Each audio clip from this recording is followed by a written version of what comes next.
할렐루야. 네, 반갑습니다. 오늘은 사도행전 성경 공부 다시 처음으로 21번째 시간입니다.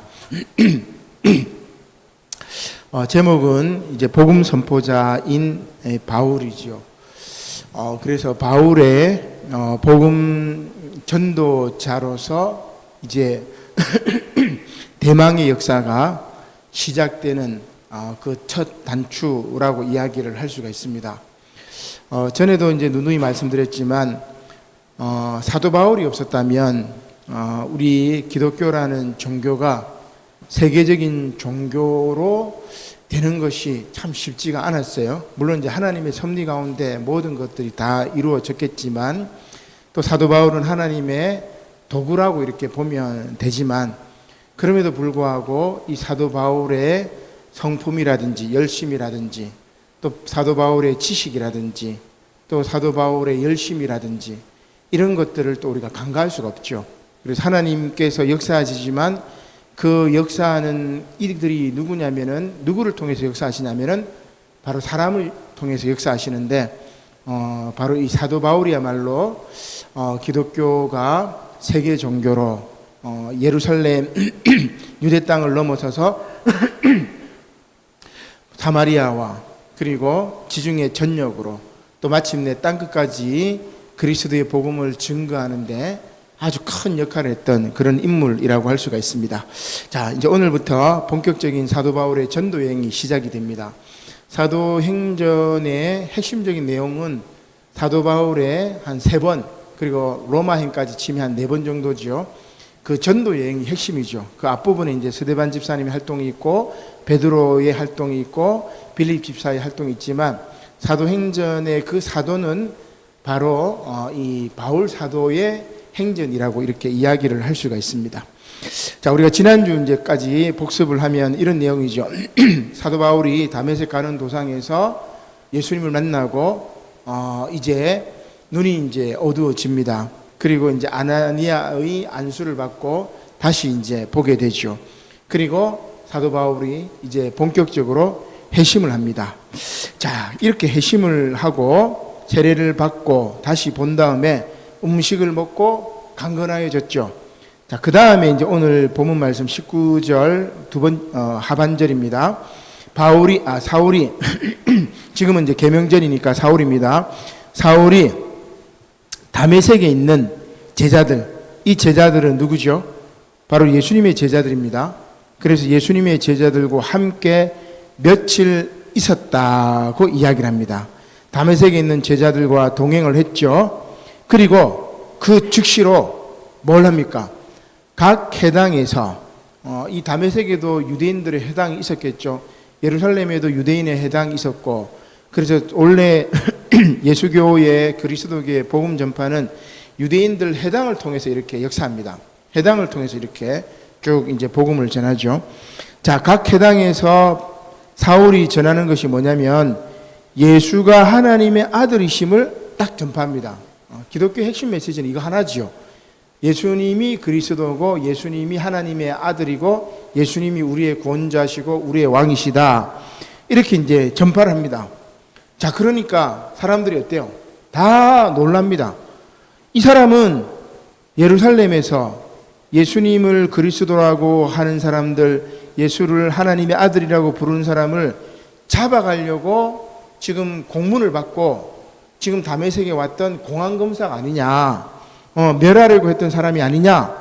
이 다메섹에 온 것도 예수 믿는 사람들을 결박하여 예루살렘에 있는 대제사장들에게로 끌어가고자 했던 사람인데 지금 저희가 말하는 게 무슨 이야기냐. 자기가 잡아가는 사람들의 고백을 저 사울이 하고 있다 하면서 다 이렇게 놀랍니다. 그러자 이제 사울이 힘을 더 얻어가지고 다 이야기하는 거죠. 그러니까 박해를 하는 사람이 그 복음을 받고 이렇게 전도하면은 그 열정이 더 심한 거 뭡니까? 더 한 것 같아요. 그래서 모태신앙, 그죠? 모태신앙보다 중간에 이렇게 믿었던 사람들, 특히 이제 나이 들어 어른이 되었을 때 중한 병에서 나음을 입고 뭐 죽을 병이라든지 아니면 큰 사고에서 다시 회복이 되었을 때 그런 사람들이 이제 열정이 더 심하죠. 열정이 더 강합니다. 그래서 사울이 22절에 보니까 힘을 더 얻어서 예수님을 그리스도라고 딱 증언을 합니다. 그래서 다메섹에 사는 유대인들, 이 유대인들은 누구예요? 사울하고 원래 한패였죠. 그래서 예수 믿는 사람들을 잡아가려고 했던 그 유대인들이 당혹해합니다. 저 사람 우리 편이었는데 지금 우리 편인데 지금 돌아섰다. 배신자가 되었다. 그래서 유대인들이 23절에 보니까 여러 날이 이렇게 지나서 관찰해 보니까 야, 저 사울 저게 배신했구나. 돌아섰구나. 그러면서 유대인들이 사울 죽이기를 이제 공모하는 거죠. 자, 그러면 그 당시에 예수 믿는다고 이야기하고 예수님이 그리스도라고 이야기하고 예수님이 하나님의 아들이라고 이야기하면은 유대인들은 그걸 견딜 수가 없어요. 왜냐하면 유대인들이 예수님을 십자가에 못 박아 죽였기 때문에 그 예수님 십자가에 못 박혀 죽으신 예수님에 대해서 더 이상 말하지 말라고 베드로하고 또 요한 사도에게 예루살렘에서 그렇게 누누이 이야기를 했잖아요. 그죠? 그런데 예수님의 제자들이 자꾸 예수님 부활하셨다고 이야기를 하니까 잡아 죽이는 겁니다. 이제 사울도 그렇게 이야기하니까 유대인들이 사울 죽이기를 이제 공모를 하죠. 자, 그래서 사울을 죽이려고 그 성문을, 다메섹 성문을 탁 지킵니다. 그때 제자들이 밤에 사울을 강주리에 담아서 성벽에서 이렇게 달아내린 거예요. 이게 첫 번째 이제 다메섹에서 죽을 고비를 넘겼던 이 사울의 모습이죠. 강주리에 이렇게 담아서 성벽에 이렇게 내리면은 그 옛날 그 당시에는 이제 음식물을 올리거나 뭐 이렇게 한 적이 많기 때문에 사람이 탔는지는 몰랐겠죠. 강주리는 좀 큽니다. 속구리는 좀 작고 강주리는 이만큼 크잖아요. 그죠? 그래서 사울이 목숨을 이제 부지했던 그 일들이 나옵니다. 자, 그 다음에 두 번째, 이제 다메섹에서 사울이 어디로 갑니까? 26절에 보니까 사울이 예루살렘에 가서 왜 갔을까? 예수님의 제자들을 사귀고자 한 거예요. 나도 이제 예수 믿었다. 예수 믿는 제자다. 그래서 사울 입장에서는 베드로도 만나고 싶었을 거예요.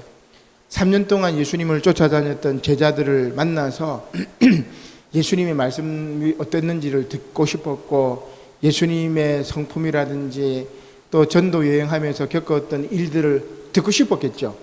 그래서 베드로나 제자들을 만나러 예루살렘에 간 거야. 가니까 제자들을 사귀고자 했는데 다 두려워해가지고 이 사울을 믿지 않습니다. 저놈이 우리 지금 쏘겨가지고 우리 잡아가려고 저렇게 이제 변심한 것처럼 하는 거구나 하면서 믿질 않았습니다. 자, 이때 유명한 사람이 등장하죠.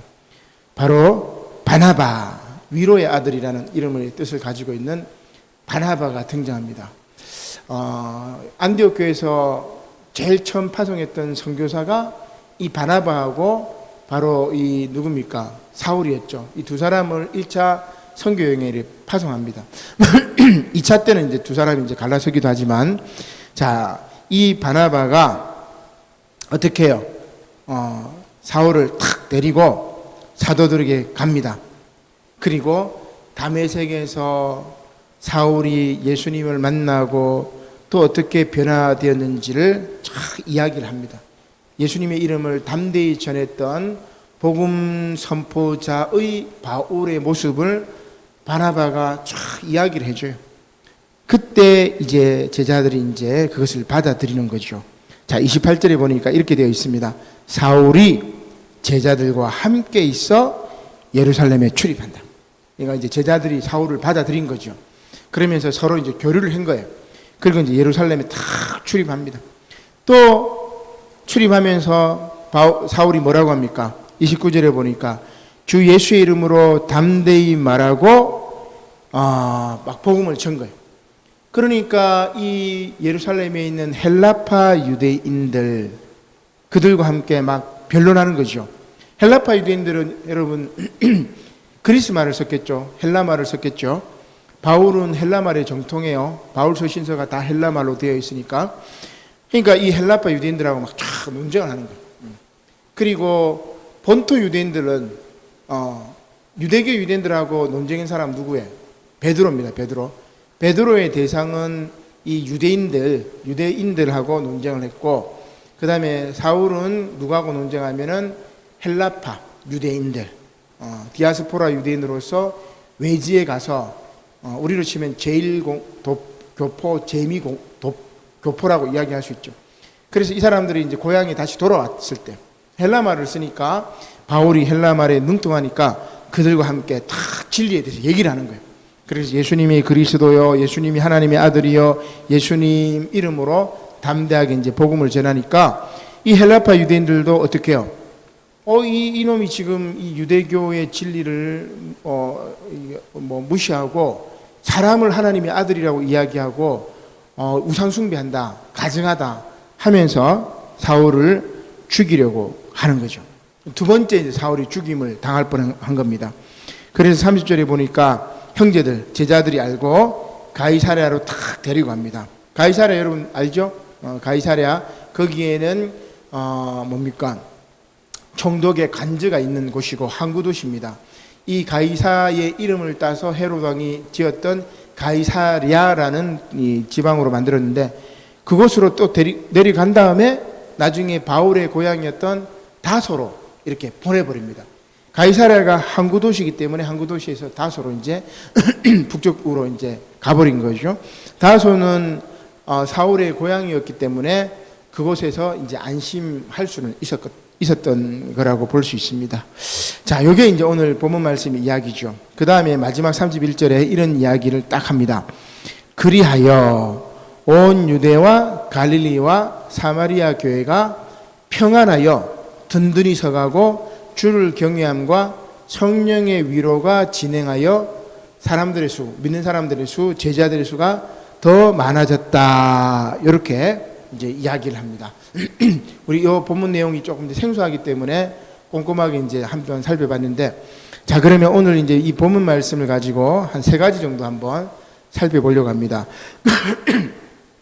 자, 첫 번째는 뭐냐면은 극적인 변화의 처음에 관해서 살펴볼 수가 있죠. 누구를 말하는 겁니까? 바로 이 바울을 말하는 거죠. 사도 바울을 이야기하는 겁니다. 사도 바울은 어떻게 보면은 예수님을 핍박했던 박해자였는데, 박해자 입장에서 그 박해받는 사람, 가해자가 피해자의 입장에 서버린 거예요. 이게 극적인 변화라고 이야기를 할 수 있겠죠. 거기에는 뭐가 필요합니까? 가치관의 변화가 있었습니다. 어떤 가치관이죠? 자, 오늘 본문에 동일하게 반복되는 게 3가지가 나옵니다. 한 가지가 3번 나옵니다. 20절에, 자, 여러분 찾아보세요. 20절에 뭐 때문에 바울이 극적인 변화를 경험했을까? 20절에 보니까 뭐가 나오죠? 예수가 하나님의 아들. 요거 하나.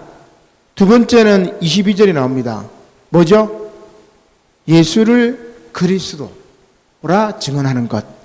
세 번째는 27절에 나옵니다. 뭡니까? 27절에 마지막 절에 보니까 예수의 이름으로 담대히 말하였는지라. 3가지 공통분모가 뭐예요? 다 공통적인 거. 바로 예수. 그죠? 예수입니다. 예수. 그러니까 바울이 변화된 거, 가치관이 변화된 거, 극적인 변화의 처음에 그 중심에는 누가 있었단 말이죠? 바로 예수. 예수님이 있었고, 좀 더 부연 설명하자면은 하나님의 아들 예수는 그리스도요 우리의 구원자이시다.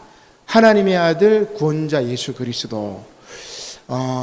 요게 이제 우리 그 물고기, 원래 이제 이 물고기 이름이 익투스라고 그렇게 하는데, 그 익투스의 말을 헬라어로 줄이면 바로 하나님의 아들 구세주 예수 그리스도, 이렇게 이제 이야기를 할 수 있습니다. 그러니까 초대교회의 상징이 이제 물고기였죠. 우리 이제 승용차에도 보면 예수 믿는 사람들은 익투스 물고기 이렇게 이렇게 가지고 다니기도 하고, 우리 영호동에 개척했던 제가 아는 목사님도 교회를 익투스 교회 뭐 이렇게 지었던 것 같아요, 보니까. 자, 그래서 핵심은 예수님이 하나님의 아들이고 예수님이 그리스도고, 그 예수님의 이름을 부끄러워하지 않고 담대히 전했던 그 예수님, 이것이 바로 극적인 변화 체험, 가치관의 변화의 핵심이라고 할 수 있습니다. 그래서 여러분들의 인생이 예수님으로 말미암아 180도 변하고 여러분들의 삶이 예수님으로 말미암아 360도 새롭게 중생하는 체험을 받으셔가지고 이 위대했던 바울과 같이 참 복음의 일꾼, 그리스도의 증언자가 되어야 할 것입니다. 자, 그런데 이렇게 변화되었어요. 변화되고 예수님의 제자가 되었습니다. 그런데 가만히 오늘 본문 말씀을 보니까 예수님의 이름으로 담대히 전했고 예수님이 하나님의 아들이고 예수님이 그리스도라고 쫙 복음을 전했어요. 그 대가가 뭐였죠? 대가가 두 번 나왔죠. 무슨 대가를 받은 거죠? 25절에 보니까 뭐라고 되어 있습니까? 25절에 그의 제자들이 밤에 사울을 강주리에 담아 성벽에서 달아내렸죠. 왜 달아내렸습니까? 유대인들이 사울을 죽이려고 했기 때문에. 예수 믿는 대가가 뭐였죠? 죽임을 당하는 대가를 받는 거예요. 자, 또 한 가지 더 나옵니다. 그 다음에 25절에 그렇고 또 한 번 죽을 고비를 더 넘기죠. 29절에 그렇게 나옵니다. 29절에도 보니까 헬라파 유대인들과 함께 말하며 변론하니 그 헬라파 유대인들이 누구를 죽이려고 해요? 사울을 죽이려고 힘쓰죠. 그래서 고향 다소로 도망갔잖아요. 그러니까 예수를 믿고 예수님의 복음을 담대히 전하니까 결론은 뭐예요? 죽을 뻔한 거예요. 두 번이나 죽을 고비를 넘기는 겁니다. 자, 그래서 신앙생활은 예수 믿고 복 받고 막 편한 게 아니에요. 어떻게 보면 예수 믿으면 유혹이 더 심해집니다. 이번 주에 이제 우리 그 주일날 복음서 말씀이 예수님의 주연절 현현하셔가지고 세례요한의 세례를 받고 그 다음에 성령에 이끌리어 마귀에게 시험을 받으러 광야로 가시죠. 40일을 줄인 다음에 굶주렸을 때 마귀가 이제 시험을 합니다. 이 돌덩이를 떡이 되게 하라 이제 이렇게 시험을 하는데 뭐예요? 어떻게 보면 마귀가 시험하는 거 시험. 그러니까 시험이 신앙이 별로 없을 때는 별로 시험 안 해요. 왜냐하면 뭐 시험 안 해도 신앙생활 잘 안 하니까. 근데 조금 열심히 믿으려고 막 기도하려고 하면은 마귀가 야, 너 안 하는데 뭔 또 기도하냐 하면 이렇게 쳐버려. 그 다음에 그 고비를 넘기고 더 신앙생활 열심히 하고 막 봉사생활 열심히 하고 은혜 받고 막 열심히 일하려고 하면은 야, 너 또 왜 그러냐 하면서 마귀가 시험을 쫙 쳐버려. 그러니까 단계가 높으면 높을수록 마귀 시험이 더 커져요. 그러면 시간이 지나면은 전에는 이 작은 시험들이 이제 아무것도 아니에요. 큰 시험을 이겼기 때문에 더 이제 뭡니까? 폭이 넓어지는 거죠. 그래서 신앙생활은 어떻게 보면은 시험을 이기는 시험을 극복하고 그 시험을 이기는 산을 넘고 그런 거라고 볼 수 있습니다. 그냥 평평한 평지를 가는 거 절대 없어요. 작은 교회든 큰 교회든 목회자든 평신도든 모든 믿는 그리스도인들은 다 자기 나름대로 시험을 당합니다. 그게 크든 작든 자기에게는 가장 크죠. 그래서 오늘 사도 바울처럼 정말 예수님을 열심히 믿고 복음을 전도하지만 죽을 고비를 넘기는 것처럼 시험을 당해요. 자, 시험을 당하는데 정말 중요한 말씀 두 가지가 나옵니다. 자, 25절에 보니까 어떻게 돼요? 25절에 그의 제자들이, 예수님의 제자들이 어떻게 하죠? 밤에 사울을 강주리에 담아 성벽에서 달아내리고, 그리고 29절에도 헬라파 유대인들이 사울을 죽이려고 하니까 30절에 보니까 사도들, 그 형제들, 믿는 사람들이 알고 가이사랴로 데리고 내려가서 다소로 이렇게 보내버려요. 누가 도와준다는 말이죠? 내가 시험을 당하고 내가 곧 죽을 고비를 넘기고 내가 고통당할 때 누가 도와준다는 말이죠? 형제들이, 제자들이, 같은 믿는 사람들이 도와준다는 거예요. 참 놀라운 말씀입니다. 사람이 도와주는 거예요. 그죠? 사람이 도와주는 겁니다. 그 다음에 또 하나는 누가 도와주실까? 31절입니다. 성령의 위로, 성령의 위로. 성령의 위로가 우리 신앙생활이 힘들고 어려울 때 우리를 지켜주고 우리를 위로하고 우리를 인도하고 넘어지지 않도록 탁 잡아주시는 거예요. 이게 이제 은혜라고 할 수가 있습니다. 자, 이제 신앙생활에 관한 내용을 한번 살펴봤고, 자, 세 번째로는 마지막 말씀을 통해 가지고 31절 말씀을 가지고 교회 부흥에 관해서도 우리가 한번 살펴볼 수가 있습니다. 교회는 어떻게 돼야 되느냐? 모든 살아있는 것들은 잘합니다. 그죠? 어린아이는 잘합니다. 그죠? 이렇게 키가 큽니다. 잘하죠. 살아있기 때문에 잘해요. 모든 죽은 것은 딱딱해집니다. 우리 이제 사람도 죽으면 딱딱해져요. 이제 굳어져 버리죠. 모든 죽은 것들은 딱딱해지고 살아있는 것은 자라고 부드럽습니다. 교회도 살아있으면 이게 부드럽고 성장해야 돼요. 근데 교회가 죽어 있으면 딱딱해요. 딱딱하고 교회가 죽어 있으면 성장하지를 못해요. 근데 오늘 이제 말씀에 그러면 교회가 성장하기 위해서는 뭐가 필요하냐?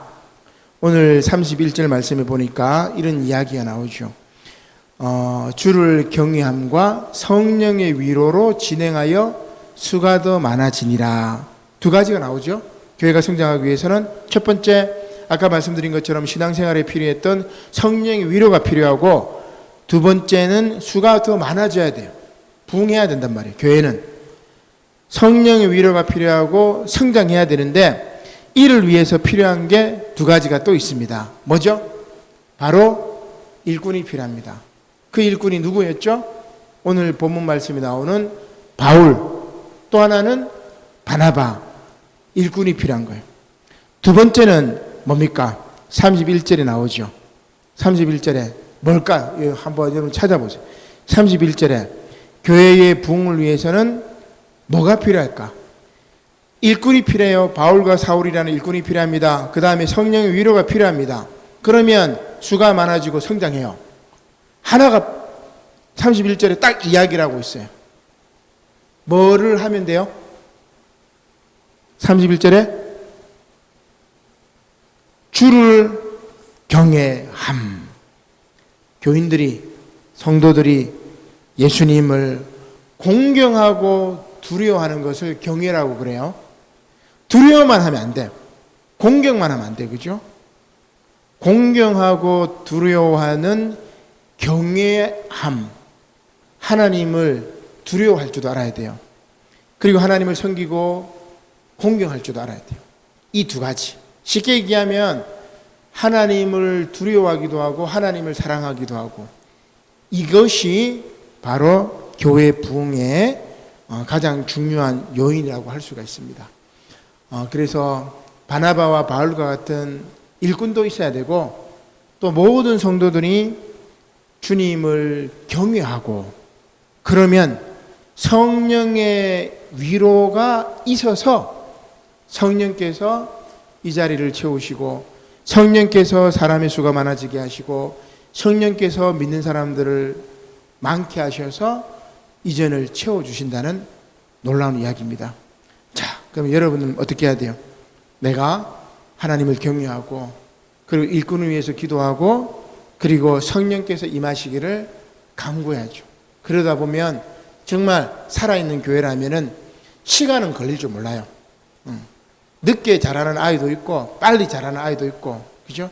시간은 걸릴지 모르지만은 우리가 하나가 되고 신앙생활 열심히 하고 은혜로 또 이렇게 탁 감싸주고 위로하고 배려하고 아껴주면은 살아있는 교회가 되면은, 부드러운 교회가 되면, 딱딱한 교회가 아니고 부드러운 교회가 되면은 자연스럽게 성령께서 하나하나 이렇게 채워주십니다. 이 진리를 깨닫는 저와 여러분들이 되시기를 주님의 이름으로 간절히 축원합니다. 아멘. 기도드리겠습니다. 고마우신 하나님, 감사를 드립니다. 오늘 사도행전 성경 공부 말씀을 통해서 이제 복음 선포자 바울을 알게 하시니 감사를 드립니다. 바울은 예수님을 만남으로 말미암아 극적인 변화의 체험을 하고 자신의 가치관이 변화되었습니다.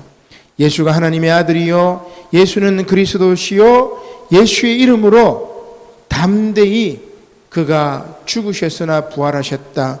누구든지 그의 이름을 믿는 자들에게 영원한 생명을 주실 것이다. 그렇게 외쳤던 것을 기억합니다. 주님, 오늘 우리들에게도 이러한 가치관의 변화, 복음의 변화, 믿음의 변화가 있을 수 있도록 하나님 함께하여 주시옵소서. 특별히 아버지 하나님, 신앙생활은 죽을 고비를 넘기는 그런 어려운 일임을 다시금 깨닫습니다. 그러나 그럼에도 불구하고 형제들이 돕고 성령의 위로가 함께할 때, 또 우리가 주님을 경외할 때 주님께서는 반드시 교회를 세우시고 일꾼을 세우시고 교회가 성장하게 하시고 또 수가 많아지게 한다는 것을 깨닫사오니, 하나님 성령의 놀라운 역사가 이제 우리 남부산 영호교회에 임해서 우리 교회가 이 지역에 그리스도 이름을 증거하는 아름다운 교회, 주님의 사명을 감당하는 교회가 될 수 있도록 은혜 베풀어 주시옵소서. 감사를 드리며 예수님의 이름으로 기도드립니다. 아멘.